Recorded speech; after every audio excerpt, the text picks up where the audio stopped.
Bien, mes frères en Christ, c'est votre humble serviteur, le pasteur Joshua. Continuons cette série d'enseignements sur les festins des noces de l'agneau, les milléniums et l'éternité. Une question se pose.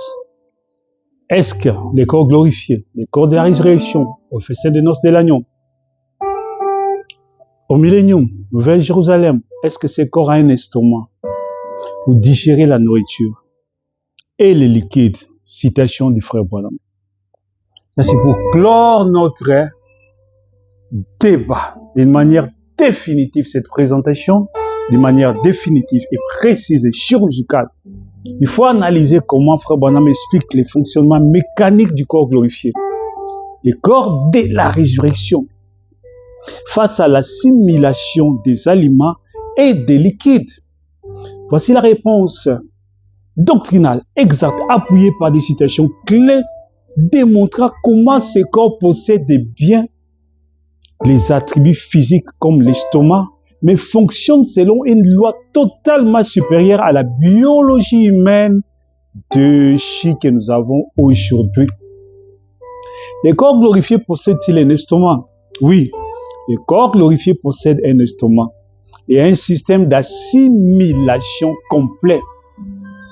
Frère Branham insiste sur le fait que le corps de la résurrection n'est pas un esprit immatériel, ni même un fantôme ou un nuage de fumée, mais c'est un corps tangible de chair et d'os, mais pas de sang. Je l'ai expliqué plusieurs fois.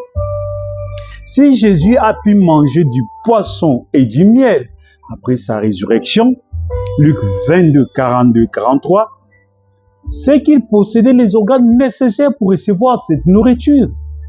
C'est que dans son corps, il y avait un estomac dans son corps pour recevoir cette nourriture. Cependant, la différence réside dans les mots digérer au sens terrestre, digérer au sens céleste, des significations différentes, des dimensions différentes. Dans notre corps mortel, l'estomac utilise des acides pour décomposer la nourriture afin d'extraire des calories pour empêcher le corps de mourir, ce qui produit des déchets et des scories. Dans les corps glorifiés, l'estomac ne fonctionne pas par nécessité de survie. Il n'y a aucune dégradation, aucune élimination des déchets et aucun résidu biologique. La nourriture est instantanément assimilée et dissoute par la puissance créatrice du Saint-Esprit et humaine qui anime ces corps. Citation de William Branham. Dans cette prédication majeure sur l'état éternel, frère Branham compare notre corps futur à celui de Jésus après la résurrection et aborde directement la question des fonctions physiques. Toujours dans la demeure future de l'épouse céleste et l'épouse céleste et de l'épouse terrestre. Vous dites, allons-nous manger dans les milléniums et dans la Nouvelle Jérusalem? Absolument. Oui. Qu'a fait Jésus après sa résurrection? Il a mangé du poisson, un rayon de miel. Il s'est tenu là et a mangé. Il avait un estomac. Il avait un estomac. Il avait deux dents. Il avait un corps réel. Mais ce n'était pas un fantôme. Nous serons comme lui. Nous mangerons de la nourriture. Nous boirons. Mais ce ne sera pas pour maintenir une existence mortelle. Ce corps ne connaîtra aucune corruption, aucune élimination physique telle que nous la connaissons ici, bas sur la terre. Parce que tout sera parfait. La demeure future de l'épouse céleste et de l'épouse terrestre. Dans un autre serment, Frère Branham explique que les attributs physiques que Dieu a créés en Éden, l'essence, la capacité de manger et de boire, ne sont pas détruits par la rédemption, mais purifiés de la loi du péché, qui inclut les déchets et la corruption biologique. Dieu ne vous a pas donné un estomac, des dents et la capacité de savourer de la bonne nourriture simplement pour s'en débarrasser dans l'éternité, dans le corps de la résurrection. Vous mangerez les fruits de l'arbre de vie et vous boirez du fleuve de la vie. Donc nous allons boire du fleuve, les eaux du fleuve de la vie. Mais rappelez-vous, ce corps n'a pas de sang. C'est le Saint-Esprit qui est la vie dans vos veines et dans vos membres. Par conséquent, il n'y a pas de processus de décomposition ou de déchets biologiques. L'estomac et le corps assimilent la nourriture. Ça veut dire avalent la nourriture. Et la nourriture de manière parfaite par la puissance créatrice pour la communion et les plaisirs éternels. Non pas pour la survie, non pas pour donner de l'oxygène au sang, non, parce que ce corps, il n'aura plus de sang.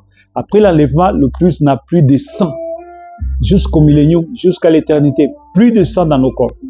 Pour l'épouse.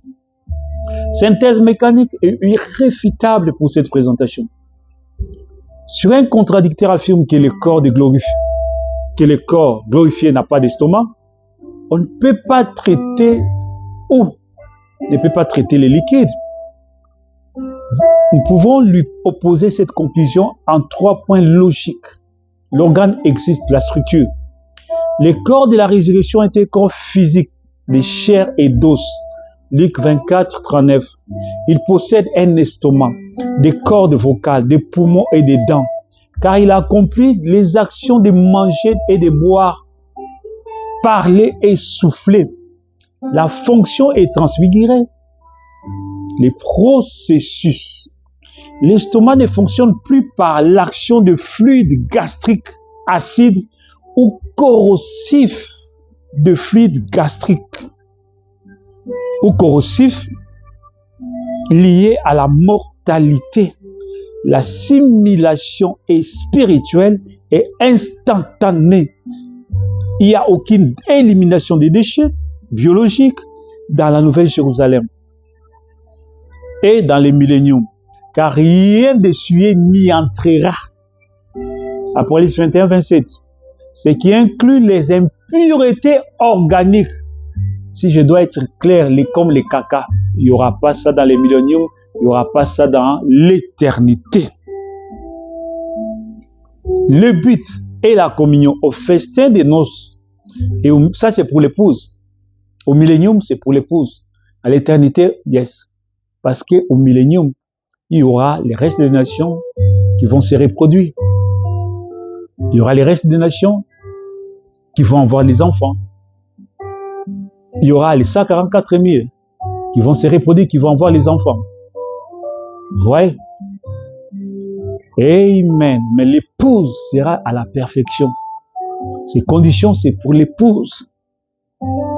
Alors, le but est la communion au festin des noces, au millénium et dans la Nouvelle Jérusalem. L'estomac reçoit la nouvelle manne, nourriture, la manne, les fruits édéniques, l'eau de la vie, non pas pour combattre la mort ou la faim, mais comme un acte suprême de communion fraternelle et de plaisir dans la présence de Dieu. Donc, nous sommes entrés, depuis, ça c'est la conclusion de ce que nous sommes en train de voir. Nous avons vu dans les festins des noces de l'agneau, dans le millénium et dans la Nouvelle Jérusalem. Nous avons vu qu'avec quel corps nous serons à la résurrection, nous aurons des corps glorifiés. Ça veut dire que la théophanie vient se fusionner avec ces corps. Et quand il fusionne avec ces corps, il va retirer le sang. Tout le sang va disparaître. Il n'y aura plus du sang dans ces corps. Et ça va former les corps glorifiés avec lesquels nous allons partir dans l'enlèvement. Quand nous serons enlevés, quand nous allons arriver là-bas, nous serons dans un corps qui n'a pas d'estomac. Dans le festin des noces de l'agneau, on ne va pas respirer l'oxygène. On n'aura pas l'estomac que nous avons ici. Nous allons manger. Qu'est-ce que nous allons manger? La manne céleste. Mais c'est quand nous allons revenir dans les milléniums que nous aurons l'estomac et nous allons respirer l'air. Mais au festin des noces de l'agneau, nous serons dans les corps paroles, corps théophanie. Le corps théophanie n'a pas d'estomac. Le corps théophanie respire la présence de Dieu. Vous voyez, ça n'a pas de cerveau. Le cerveau, c'est la pensée de Dieu. Vous voyez, là, c'est dans le festin des noces de l'agneau. Et là, nous allons manger la manne, la nourriture céleste, la manne cachée, le vin de Dieu. Nous allons nous asseoir sur une longue table blanche, habillée en blanche, ça veut dire en théophanie, dans le corps transfiguré, le même corps que Jésus-Christ avait lors de la transfiguration. C'est dans ces corps-là que nous serons au festin des noces de l'agneau. Vous voyez, pas de sang, on ne va pas respirer, pas d'estomac pour respirer, pas de cœur avec les battements de cœur. Mais quand nous allons descendre dans les milléniums, nous serons dans les corps glorifiés avec lesquels Jésus a ressuscité avec. Dans ces corps-là, avec un estomac, parce qu'on va manger les fruits de la terre, on va respirer avec les poumons, mais pas un cœur, parce qu'il n'y aura pas le sang. Comme je vous dis que les processus, le sang s'arrête juste à l'enlèvement. L'épouse n'a plus du sang dans son corps. Pas du sang dans le corps. Pour l'épouse, nous allons dans l'enlèvement, dans les corps théophaniques. Pas du sang.